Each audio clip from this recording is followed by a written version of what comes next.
half apart.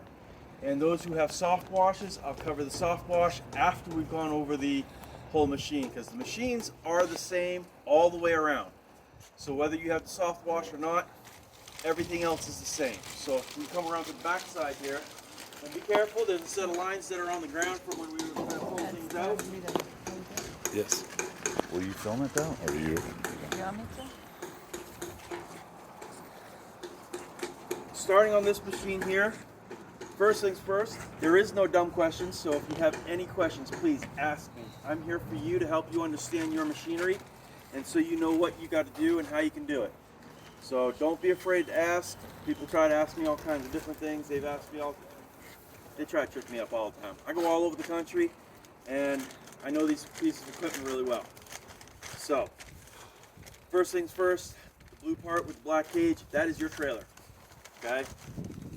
DOT tandem axles, you do have brakes on them, and it is a 2 and 5/16 ball. So if you don't have a 2 and 5/16 ball, get one. Otherwise, it'll come off. Is it? Oh. Unless you change it to a pintle hitch, then you'll have the pintle hitch hoop on the front. But they are interchangeable. You can take them on and off. So first, you have your trailer, brake lights, tail lights, tandem, directionals, LED lights all the way around. In this stack here, going from top to bottom, top is going to be your fill hose, okay? Garden hose. Just all it does is take water from wherever you're getting your water, putting it into the tank. Goes into the tank right here up on the top corner, okay? So, when you're cleaning, what's the first thing you want to do? Wet it down. What was that? Have water. Where are you getting your water? Okay. Depending on if residential or commercial, most places have a hydrant or a spigot or something like that. You find that. Now, do you want to be close to what you're working on, or do you want to be closer to your water? Close to the water. Actually, I'd say it depends. Yeah, it depends. Yeah, it's not. Why do you think it depends? It depends on how. I would say the length of your the length pressure of the hose. hoses, Yeah. right? Okay. These two are your pressurized lines. These are what you're going to be washing with. They're 100 feet. Okay? You have 100-foot lines. These reels will hold 200 feet. So if you did need an extra 100-footer, you can get it. When you roll it up nice and evenly, it will hold 200 feet. So if you are at 200 feet of working space, you want to be close to wherever you have your line. Now, if you have a 100-footer, you have a basically 200-foot range. 100 foot this way and 100 foot that way. So you have a 200-foot range from wherever you're at from the reels here. If you have 200 feet on here, then you have a 400-foot range. And that does make a difference if you are doing fleet washes, because they park the trailers and you're going to have to move your trailer and be able to get down inside of them. You don't want to have to constantly be moving, because time is money. Yep. Okay? It's all about doing production work. If you haven't done production work, do a little bit of research on how good production work is done. You're going to want to get into routines, and you're going to want to get into where you can get to the most of whatever you're working on and park the closest to it. Is it possible at all times? No. Okay? So, with that being said, if you have a job and you're working from here to there and you're doing a 200-foot span, but you need water, and you go, my spigot is way over there, do you want to park way over there and try to get to it here? No, you want to get closer to what you're working on and run an extra garden hose. I've had 600 feet of garden hose out before, okay? That doesn't matter, because all you're doing is putting water into your tank with the garden hose. This is where you're getting your water. Your water reserves is your tank. The whole big white tank here is your water reserves. Pretty much all of them got about a 300-gallon tank on them. Okay? So, you're going to be having your tank. Now, with your machines pumping out the water that you put out, everybody usually asks, how much time do I have? Well, if you're running 8 gallons a minute, 300 gallons, 320 gallons, how many minutes are you looking at from top to bottom without having it? But here's the change. You don't have your pressure running at all times. You're gonna be on and off your handles. You're gonna be rolling your wrist to change the pressures, so it usually is longer than what you think. You can run a couple of hours on one of these things with these. Okay? Now, if you're out there constantly running, I suggest putting a mark on here so you know when you start getting low. So if you look over at the trailer, you go, oh, I'm down low, I need to turn water on. Or you take and where you're getting your water, you regulate your water, how much is going into your tank, and you just keep it running at all times because you're going to be pulling water out of it at all times. So you're going to be running it, pulling and running, pulling and running and pulling, but you may fill up the tank. Now, with that being said, this little black lid right here, that's also a way that you could fill the tank if you need to. That little red handle on the top, some of them might be blue, some of them might be black. That is an air breather. So it allows air in and out of the tank. Okay? You have to have the lid off only if you're putting water in it. Let me see real quick.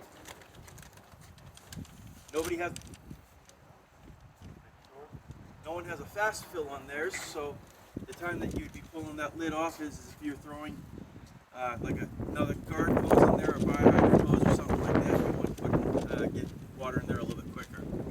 So, or if you're doing some maintenance on your machine and you have questions about the maintenance, which I will cover in a minute here, if you need to look inside the tank to check a couple things. Okay?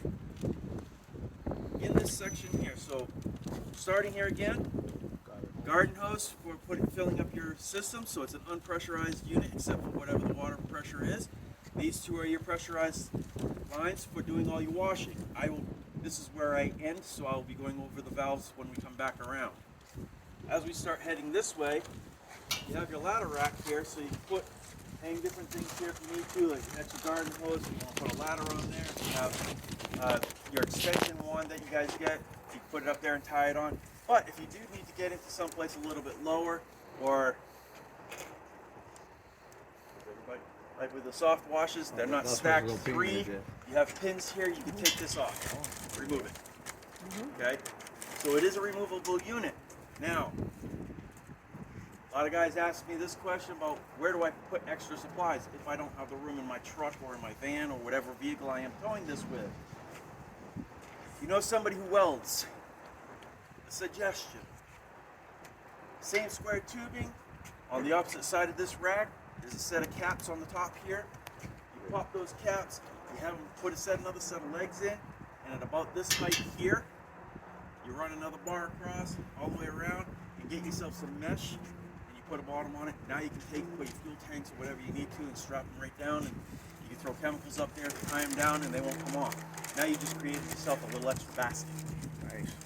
It sits over the tank, but it's also removable. You keep it removable in case you need to ever pull the tank out, change tanks out, in case it gets cracked or some weird thing, right?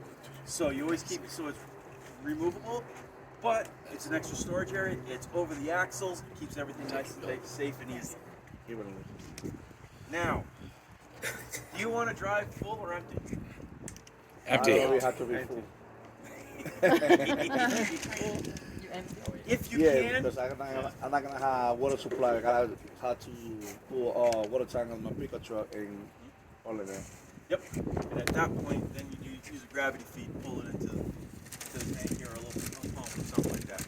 So, if you can drive empty, reason why, it takes all that weight off. 8 pounds per gallon. So it's an awful lot of weight. It's actually like 8.3 pounds per gallon on water. So at 300 gallons, you're 2,400 pounds there. It's dead weight. Means that it's solid there. You start hitting these bumps, especially like in Utah and some of these other areas where you have these water dips in the road. If you're hitting them at 50, 60 miles an hour, you got all that weight just kind of hit hard. You prefer not to do that if you can. If you're half full, be ready to start feeling that sloshing motion every time you go to stop, as well as give yourself plenty of stopping room. Someone pulls in front of you, start slowing down quickly, because if you have to get on the brakes, you got 2,400 pounds, it's not going to start pushing your ass down the highway. Okay, and right into whatever it is that you're trying to not hit. Okay, so be mindful of that. If it's all the way full, it doesn't slosh. So that sloshing motion is minimized if you're full or empty. Okay, it's always when you're half full or 3/4 or third or whatever that you have more sloshing.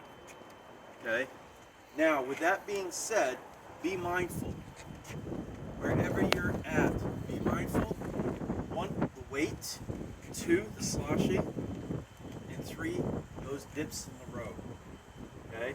Slow down for them. If you're not used to, if you're just used to just cruising and going through those things, start slowing down.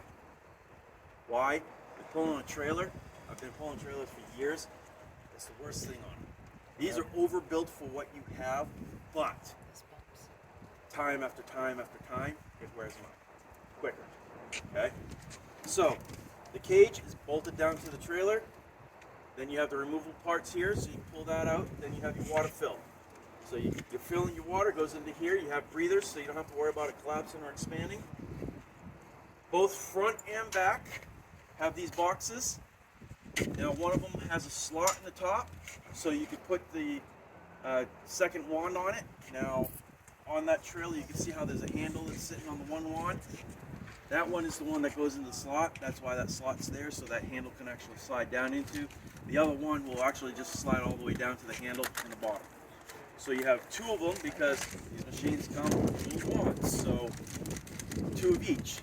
1 spot for each one of them on the front and 1 on the back. So they have 1 here and there. So now you have places to put your wands. Now you don't have to try to figure out a place to put them. The nice thing about these, we put quick connects here, so when you wind your line in, don't leave it attached to the wand. Take it off the wand, quick connect it here, that way it doesn't fall off and you're not dragging your line down the highway. Right? Because with bumps and everything else like that, I see people that do it all the time. They leave the wand hooked up, they stuff it in the side, next thing you know they're going down the road and they're dragging their line down behind the trailer. Okay? So be smart about what you're doing. They have spots for everything. So garden hose threads on here, quick connect, don't have to worry about your lines don't going anywhere. So that's the nice thing about it. Now as we come up to the front here, your power units, you're gonna have 1 tank that is for soap. You put the soap in it and then I'll show you where on the spot where you connect it up and it injects it into the line and you can spray. But this is where you put your soap mixtures. I personally like using pump up sprayers. Why? Because I know my mixture. If I need a 40-to-1 or a 20-to-1 or a third of a gallon of chemical with 2 gallons of water, then I know exactly what my mixtures are for what I'm working on. With these injection systems, when you turn the injection on, you really don't know what the mixture is, because as the water goes by, it pulls the soap and mixes it so you can use it. Great for some aspects, but if you're looking for specific ratios, you're going to want to have a pump up sprayer or something like that. That way you know exactly what you're working with. Now, this is the fun stuff. This is what makes you the money. Okay? This is also what you want to keep running. And when I say that, there is maintenance. A lot of people don't think there is, but there is. First of all, square box here, your battery. Yeah, regular 12-volt car battery. So, with that being said, if you need to jump start it, you can jump start it off your car or a booster box or anything else that you need to that's 12 volt. So, regular car battery. Now with batteries, if you don't know, if you're constantly having to jump start it, check the fluid in it for one, because when the water goes low, that's when the cells get damaged, and that's why batteries go bad. Most people do not ever check the water level in those. So if you're having to jump start it all the time, consider having it tested and see if it's going bad or if it's got a bad cell. Get a new battery. It's real simple. When you connect the trailer, the battery does not charge by itself. Also, when you plug it in, the trailer to your truck. The battery- trailer, the truck does not charge it. Oh, the truck is no charger. Okay. Does not charge okay. the battery. But when the machine is running, it has a slow trickle charge for Okay. the battery. All right. I got you. All right. That's So when you're working, you're slowly trickle good. charging the battery. Charging the battery. Okay. That's right? good to know. So All right. if the battery sits for a long time, like Yeah. Okay. just by chance, you're going to let it sit all winter, and in the spring you come out and you go, oh crap, it's not really firing yeah. up. Yeah. Put a little charger on it, charge the battery up. Yeah, yeah. Put a battery tender on it, jump start it, get it running. Once you do, the machine's going to slowly charge it. Okay. Okay? Yeah. Does that help? Yeah. Okay. So, this nifty little black box here, say thank you to California. It's one of those spill containment boxes. Basically, what it is for is these machines, they sweat. There's diesel fuel, so oil being mixed together.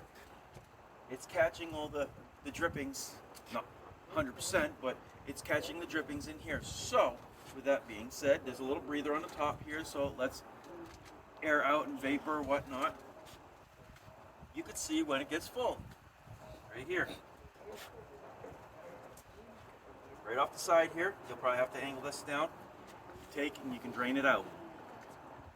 That way you can dispose of the contaminated water oil mix properly wherever you need to. Where do you drain it? Where- Yeah. Do you have to dispose of it in a certain way, or can you just? The proper answer to that is, by EPA rules, you need to dispose of it properly. Try? So, with that being said, most people are going to do what they do like everything else, and they will do their own process of disposal. I'm not going to tell you how, but the proper way would be to take it to a recycle place or... Well, you take it to auto part. They take the recycling. Okay. Any auto part in town, you No. take that and you can dump it there. Yeah. I Any do auto know part, that there's take a the lot oil, of take people the that recycle. just let it drip, or they do whatever they do, and I don't ask questions. Yeah, but if you take it to the auto part, they take it. Yeah. So, but this is a drain hose, so you can drain it out, and that way you're Any not, close- any you're close staying auto part, they take the compliant with recycling. all the For free, they don't charge regulations. you anything for that. Okay? So now, right above it is a little jar here with a filter on it. This is a water separator. Okay? With diesel fuel. Now it's going to be either clear, as it is kind of like a yellow tinge because they're using regular diesel, or it's going to be red because you're using the red diesel, or it's going to be absolutely clear if you're using kerosene. Now kerosene's a lot more expensive. Diesel fuel does burn hotter, kerosene does burn cleaner. So if you're worried about problems in your area with somebody complaining about smoke and stuff like that, yes, it does cost more, but you can run kerosene. Everybody really does run diesel in it. Now, my suggestion, if you have in an area that has a lot of biodiesel, corn oil, stay away from it. I don't know. I smoke a lot. Oh yeah. I Stay away smoke a from lot. it. It stinks. It'll smell Yeah. like McDonald's all the time or whatever, That but smells. but at the same time, it will clog things up faster. It'll soot things up faster. Keep it with diesel. So stay with diesel. Diesel gives you the hottest temperature, and you can throw some additives in every once in a while. So if I start using kerosene, it's not. I don't have no problem in case you change it to diesel fuel. No. What you would want to do is run down till you're just about out, then Yeah. fill it up with diesel. All right. So if you're gonna switch between them, Yeah. run one, run it out, or run it basically till you're just about empty. Yeah. Then just fill the tank up. Diesel. You don't have to clean it out. You don't have to do anything All right. because they're both oil based. They both will work together. Just do not put gasoline in it. I know. That's different. How long of a run will that tank go? Like if you fill that thing up, how long does that burner run off of that? It depends on how hard you're running it Oh yeah, well, of course, but I and don't what run it. temperature you want. right. Yeah, that's the thing. Yeah. All right. So I see that those tanks is a little smaller than mine. So it all depends also as well. And it also depends on your area too. What kind of fuel it is, how much water it is, what your altitude is. All those things do have an effect. Now, I do know that on about 5.5, 6 gallons, you can run very comfortably 4 to 5 hours Okay. Yeah. with it burning. Yeah, I got you. Okay, easily. Yeah, we've been going about probably 8 hours on the 12 gallons. On like a full tank. Okay. That's running pretty consistently. Yeah. So- I'm gonna go with the That's same. here in Utah though, so. But I Yeah. mean, it really does. I mean, what I suggest doing when you get when your trailer comes home, and it's at your place, this is what I tell everybody: go to the gas station, fill it up till it's all the way full, so you know exactly how much is in it. Go back to your house, start the machine up, and run it for 1 hour exactly. Okay. Run it full bore, as hard as it will go, full pressure, with the burner on at the hottest temperature. At the end of that hour, of course, cool it down before you shut everything off, because that only takes a minute or two. Cool it down, shut it off, and go back to the gas station, fill both tanks up again, and now you will pretty much know how much fuel you use per hour. Yep. Both of them at max use, right? So that will give you a basis so you can figure your pricing as well, Yeah. right? Especially So these now you days. know exactly, okay, I use, a third of a gallon on this one, but I'm using a quarter of a gallon on this one. However it turns out to be, now you know, now you can kind of do the mathematical part, especially today, where it's $5 a gallon on some and $5.50 on others, depending on where you're at in the country. Now I do know that down in California, you're pushing over $7 a gallon on diesel. Okay? I mean, it's 19 right now. So, with that being said, be mindful of it, adjust your prices accordingly, but just don't guess. Right? Once you start getting into this routine of how much to charge, you'll be able to sit there and go, okay, I know that in 2 hours I can do this, or an hour I can do this. For example, for me personally, with the machine that I have, I can do over 2,000 square feet of concrete in under an hour. Okay? I hustle and I know what I'm doing with it, and that is washing it, rinsing it, and cleaning down and everything. So it's once I know that, now I can just basically figure, I know what my pricing is and I can charge accordingly. But because I've gotten into a routine of production, you start making more money that way. Wayne and Beckett are the two top companies. Now, for those who are back east, you may have an oil burner in your home. If you don't, for your furnace, but if you don't, no problems. I use that as an example because Wayne and Beckett are the two big companies that make home oil burners and commercial burners. What they did was shrunk it and put it on a machine like this. So, very simple. Your fuel's gonna come inside here. Your air comes in through here. So this is where your air fuel mixture is. Hits the fan, it goes up and then blows through an injector. Okay? From this piece here, which is called your igniter, there's two brass rods that come around and point toward each other. Every time you turn that on and it calls for it, it throws a spark across, fires it, and from this point that way, you have a flame on the inside that heats your water. Okay? It's really simple. The biggest wear part that usually fails eventually is this igniter. It's electronics, that's why. Now, 1, 2, 3, 4 bolts, it pretty much comes off. It's got 3 wires on the inside. You can redo them because they're just wire netted together. Put the new one on, wire net it all back together, put it back together, and you're good to go. It's fairly simple. If you are mechanically inclined in any form, you should be able to figure it out. Okay? Now, before you go automatically changing that out, make sure it has power. Because it needs to get its power from somewhere. So it's going to get a spark. This is your generator. This is what's creating the power that goes up here to run your burner. If this fails, this will not fire. It is belt driven. So it is all timed together with the pump and the motor. So it's creating your power. Obviously, there's a nice number plate here. You can get the numbers on it. I would suggest recording it somewhere, having it in a folder, so in case it does break down, you can Google it and get it offline and have one sent to you. Or, yes. For the trailer, for the parking the trailer or keeping it inside or outside, doesn't matter. The rain is okay. They can be wet. Yep. Okay. These machines are made to spray water and be wet. Okay. So, no, I mean, no, you know, it's a when good question because a lot of people ask, do I have to keep it covered? Yeah. Well, can I wash my trailer? Well, yeah. Yeah. All right. It- Don't get roasted. It's going to get rained on. It's going to get wet. So, is it okay? Yes. Okay. Now, do I suggest going down to the boat launch and submerging it and then pulling it back out? Let it dry out first. So, as we get through here, so your burner here is fairly simple. If you are the one actually doing the maintenance on it and you ever had to, 1, 2, 3, this whole unit slides right out of this whole unit. Okay? So if you do have to do like a coil or something like that, and you're the one that's going to do the work, you're going to take this top plate off right here. You're going to pull this out.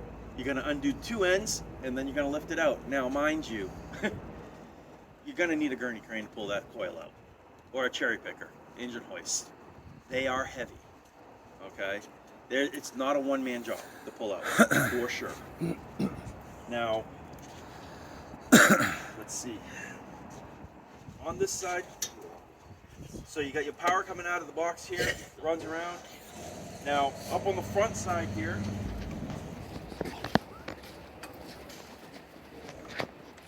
this is going to be hot. This is your exhaust. It's black. You know, it'll get rusty after a while after the paint burns off, but your exhaust, it blows off to the side there. Everybody always likes to lean or put a hand on something when they're talking to somebody. Don't.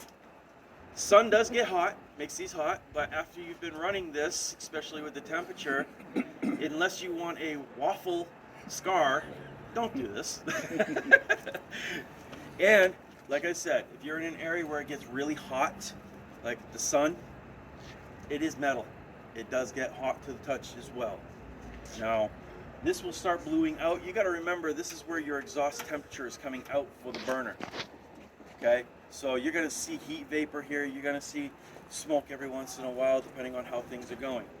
Now, with that being said, 2 color smokes, white and black. Do you know what they are? Coming black, that's gonna be the. That's oil, right? White is wet. Lean, rich. Okay, too much fuel, not enough fuel, or too much air. Now, most common thing that happens with everybody, they're using the machine and it starts putting out a lot of white smoke. Have you checked your filter lately or changed your filter? That's usually the first thing I tell people to do.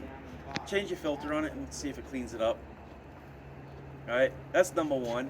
Number 2, did you just put fuel in it? All right, because if you just been using the machine and you just put a bunch of fuel in it, was it a bad batch of fuel? Did it have too much water in it? Drain the fuel and try again. Now, if you've got a lot of black smoke, there's a couple different things there too. It's running really rich. It's got too much fuel. It's burning out a lot of fuel. There's a lot of soot on the inside of the coil. Okay? Use the soot remover. Every toolbox comes with one. But when you use that soot remover, you can buy it at the automotive store or Walmart and a couple of other places. There's a little black cap on the top. Only use that amount. Don't sit and just glug a bunch of it in. Use just the cap full. It goes right into the diesel fuel tank. So you gotta take the full tank and just toss a little bit in there. Not a lot, just a little. Right? That way it kind of keeps the soot burned down, and it also helps prolong having that issue of the soot buildup on the inside of the coil. If the soot does build up on the inside of the coil, what you'll end up having to do is pull the top of this off, and you'll have to clean the coil. Now, if you do that and you do it on the trailer, you're going to get a bunch of black soot and gunk all over the trailer. So that's where we suggest having the coil pulled out so you can clean it on the side because it's going to make a mess. But it does make a world of difference after you clean it. Okay? And when you do that, you'll see that there's what they call it packing. It's white insulation that goes in here. It's a fireproof insulation. Replace it at that point. Okay? Because this stuff does deteriorate after a while. It gets fuel laden and gets water in it, because these machines do sweat. Right? And if you're parking it outside and it rains, you're gonna get a little bit of moisture in here from that too. So, back to here, you got your exhaust. Again, you have your generator. On the top of your motor, most of these machines have Hondas. This one's a Vanguard, but they are basically all the same. You have your air filter. Depending on how dusty it is in your area, check it, clean it, or get it replaced. Excuse me. There's a little yellow cap that's onto the side here. You'll find that that's where you add your oil. Usually right by it is another little yellow or sometimes gray handle that has a little loop on it. That's how you check your oil. Notice I slowed down when I said you check your oil. Check your oil. Number one reason, these machines all have a low oil sensor on them that if you don't check your oil, it will shut down in the middle of a job if it's too low. Small engines burn oil, so it's going to consume a little bit of oil. All of them, brand new. They build them that way from the manufacturers. All small engines, lawnmowers, everything. If you don't check your oil, what's going to end up happening? You're going to have a problem eventually. So, check your oil. It's real simple. Just pull it out, check it, put it back in. If you're going to change your oil, start the machine up, let it run for about 10 seconds, shut it off. Unscrew this little brass cap here and drain your oil. That's so you can drain your oil nice and easy so you don't make a mess all over the place. Okay? After it's been run, put it back in, fill it up. Put a new filter on. You got a filter on the back corner here. Once you do that, you're good to go. Make sure you put oil in it. Okay? It's not quite a full quart. It's about 3/4 to just a little over 3/4. If you overfill your oil, especially constantly, what's going to happen is it's going to put more pressure on the fuel pump, and it'll burn the fuel pump out first. Okay? So it's going to cause problems if you overfill it a lot. Right here is the fuel pump, circulates, fuel filter. You have two spark plugs, one on each side. It is a twin cylinder. Again, everything's coated, so wiring can get wet. It's going to get wet with rain, splashing, if you hose the machine down or anything else like that. Excuse me.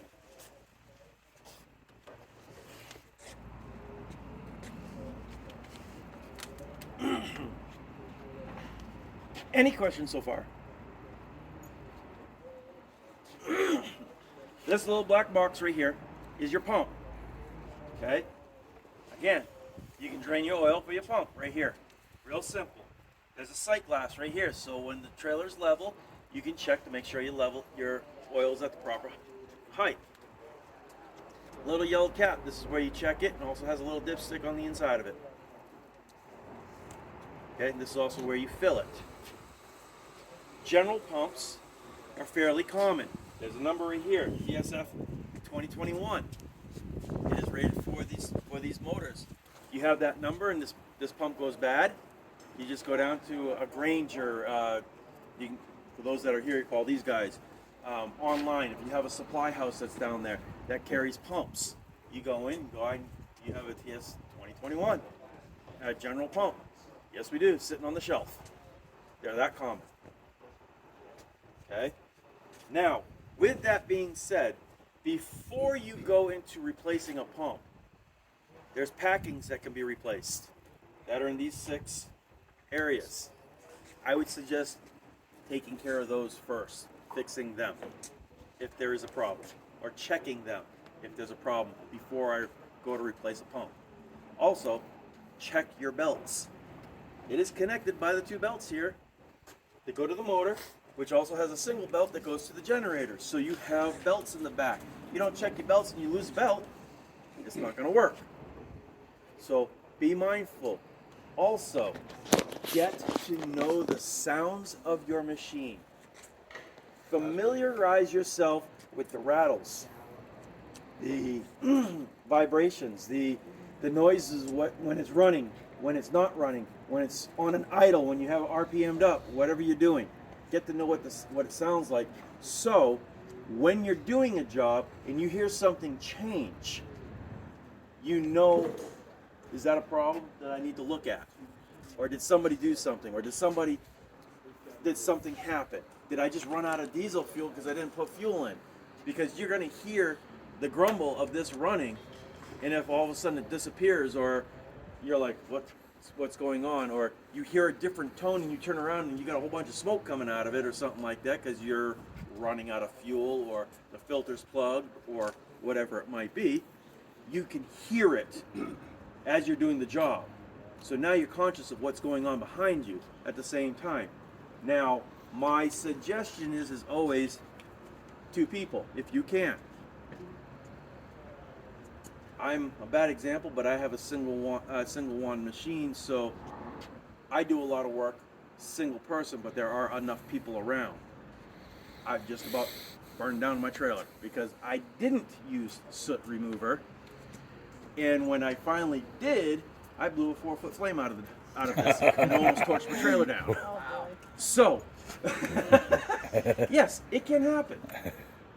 All right, so pay attention. I use my own personal experiences, but at the same time, you guys will learn by doing at the same time. Now, little control box here. Turn the burner on, turn the burner off. Change your temperatures to what you need. There is a sensor on this, so if your ambient air temperature, say, is 120 degrees out, I'm going to use Phoenix for example, and your water's sitting at about 95, 100 degrees, and you go wash and you have your sensor set at 85, or your temperature at 85, burner's not going to kick on. It's already hot. It's already warm, exactly. So if you have it set at 100 degrees and the water is coming through and it drops down to like 95 because the air temperature is kind of what it is, and then it hits that, it's going to burn, but once that water starts warming up, it's going to shut off. Okay? So where you have your temperature set will also designate if this puppy's going to turn on and off. Okay? So most groundwater in most places, not all, most, is about between 50 and 55 degrees. Okay? That's most groundwater coming out of pipes, because it stays pretty constant around that temperature. So if you're looking at 60 degrees, 65 degrees, it's not going to be calling for it a lot, but you're going to be in hot temperatures, so you're going to have it, I like washing with, ma'am, what do you like washing with, hot or cold? Hot. You wash clothing with hot water or cold water. You wash dishes with hot water or warm water. Warm water. Some people like bathing in cold water, but when it's really hot out, even hot water feels good when it's landing on you. Because of the air temperature as it blows by cools you down. Now, you have an hour meter. You have a couple different lights here for your power, whatnot. So, on some of them where they have these strobe lights, when you turn the key on, this one has a light that comes on, but those will start flashing as soon as the key comes on. That's how you kind of, yep, that little amber light that's sitting there. As soon as the trailer has live power, that light will start flashing. Unless they put a switch on the back and it's just switch only, but 99% of the time they put them where as soon as you put power to it, that light will start flashing, because that means it's coming live. This little dial here is going to be your temperature. The needle does bounce around, so don't get too crazy about it. It moves all over the place. It's going to move all over the place, but you're going to see it climb and and then you're going to see it sitting around the temperature of where it needs to be, of what you have it set at. Okay? Now, this gauge here is pressure. Close to the pump, so you have an idea of what the pressures are doing close to the pump here. You can also check the ones up, down by the back. They will vary just a little bit if they put one on the back. I'm looking at that machine. There isn't one on the back, so the only one that you have is going to be up on the front here, so you know what you're kind of running at. They probably didn't go over this, but your tips are going to be very important. And while I'm kind of mentioning pressure, I do want to go over this real quick. On the side of these, on all of these tips, is an etched number. Okay? The first two is going to be your degrees. And what I mean by degrees is your angle of the spray. 0, 0 is 0 degrees. Straight line. It's just you look at it, it's just a circle with a hole going straight through. Okay? Your yellow one is going to be a 1.5, 15 degrees. What I usually tell people is at about 18 inches off the ground, that's about a 2x4. Then you have your white and green tips. You're going to have a 25 and a 40. 2x6, 2x8. That pattern comes out and flares as it goes by. Okay? Of course, the further back you go, the wider the pattern gets, but also the lesser the spray is. But at roughly about 12 to 18 inches, you're going to get about that pattern of what I'm mentioning. Now, that's the first two digits. Coincides with the color. Every single tip color is the same with the degrees. But the problem is the last two digits. When you look at those last two digits, you're going to walk into, if you lose your tip, you're going to walk into Home Depot and you're going to go, I need a yellow or a red, and you're going to grab it and you're going to pull it off the shelf and you go up, pay for it, think, all right, I got my tip, no problem. If you do not look at those last two digits, those are your gallons per minute. Okay? 90. Okay? 9 gallons a minute. That's what these machines are rated at. You can run an 8, no problem. You can run a 10, no problem. The bigger you go, it'll drop your pressure a little bit. The lower you go, the higher the pressure will spike. If you are using 2 wands, you're going to be using a 5 or a 4.5 because you're running 2 wands. You're splitting your volume of water, but you're keeping your pressure up. Now, when one person lets go, yeah, everything's going to hit that other person, but usually it's for a quick minute. It's not long periods of time. Now, if you're running two wands and you're both washing, and one person goes, I got to go run off and do this, what you need to do is stop, switch your wand off, tip out, so you can keep working with the 9 gallon a minute while that other wand is not being used at all.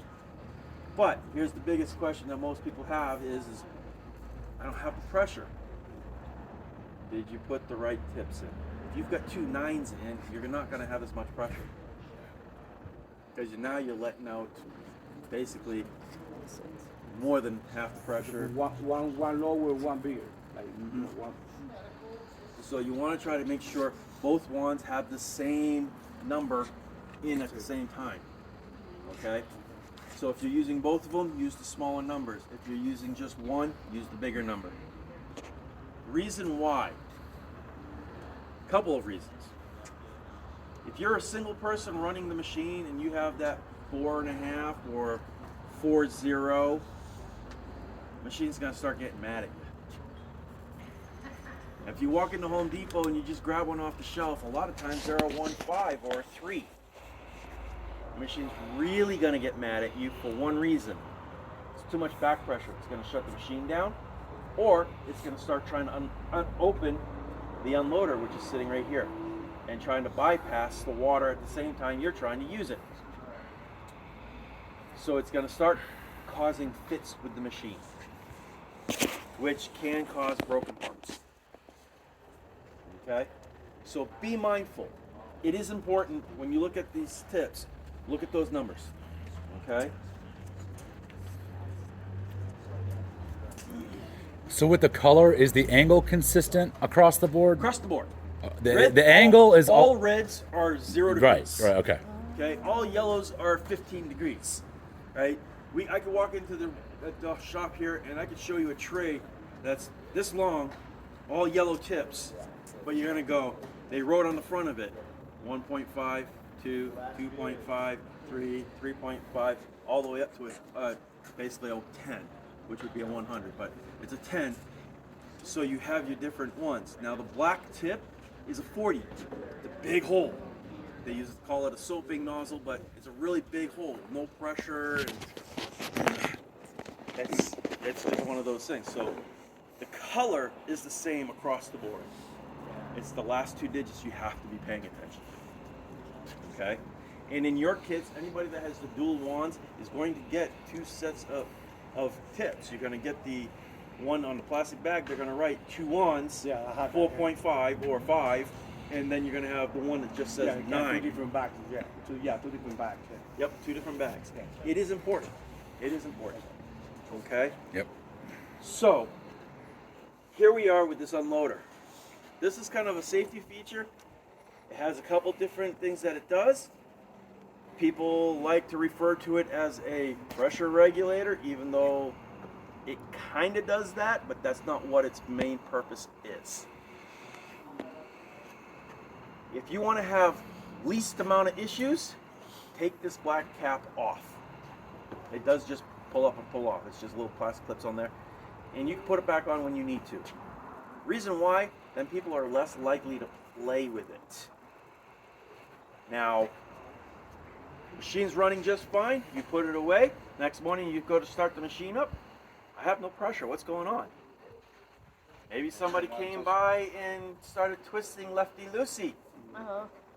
Lefty-loosey will drop pressure to max of what the machine will be running. Righty-tighty, the higher you put it, it'll bring the pressure up to where it's going to be at. It works kind of like a pressure regulator. That's why people call it a pressure regulator. There's a reason why it's called an unloader. When you're washing and you let go of the wand, most people go, where's the water stop? Where's it going? They call that deadheading. It's going to stop and go nowhere. Well, as soon as that happens, the pressure regulator here, the unloader, opens up and recirculates the water to your tank.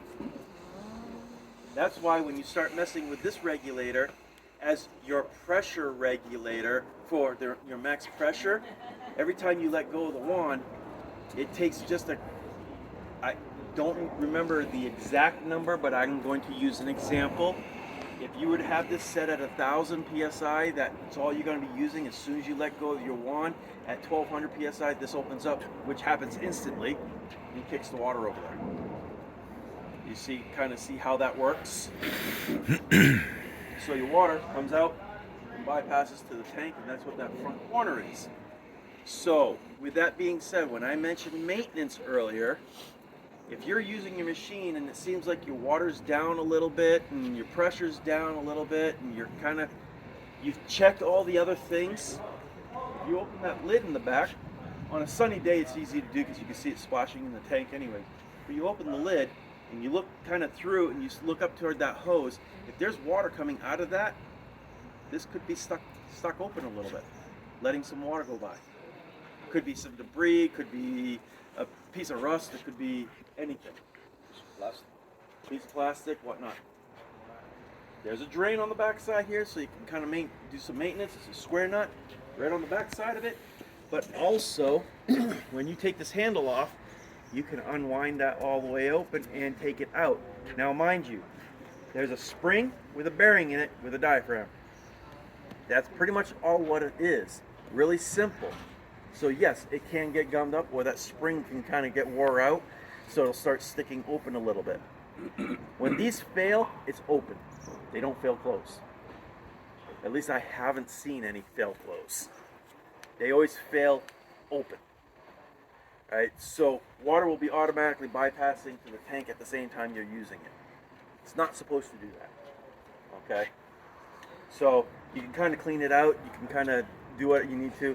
They are rebuildable if you need to, but sometimes it's, instead of rebuilding them, it's just easier to buy a new one and put it on. It's that quick. Because all it is right here, and you're done. Putting it together instead of trying to mess with it, unless you want to. Now, yes, sir. I would. You can see how we have. You can see the red. Yeah. It's goop. It's red goop, so it doesn't leak out. Okay. Ain't going nowhere. Okay. So, with that, our white tank has our water. If you want to catch this, you'll see this better. We have a handle right here. We have two of them. These two handles are kind of important because this is what gets people sometimes.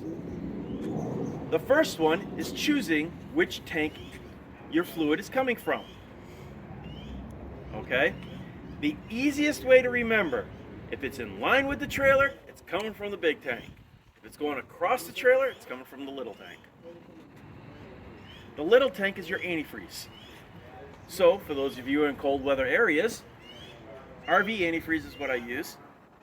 Some people will use windshield washer fluid, but I like the pink RV antifreeze, one, because of the color, but two, it lubricates O-rings, and it's biodegradable and eco-safe, so if you spill it on the ground, you don't have to worry about it. Granted, windshield washer is similar, but it's easier to use the RV antifreeze because it's about $3.99, $4 a gallon at Walmart.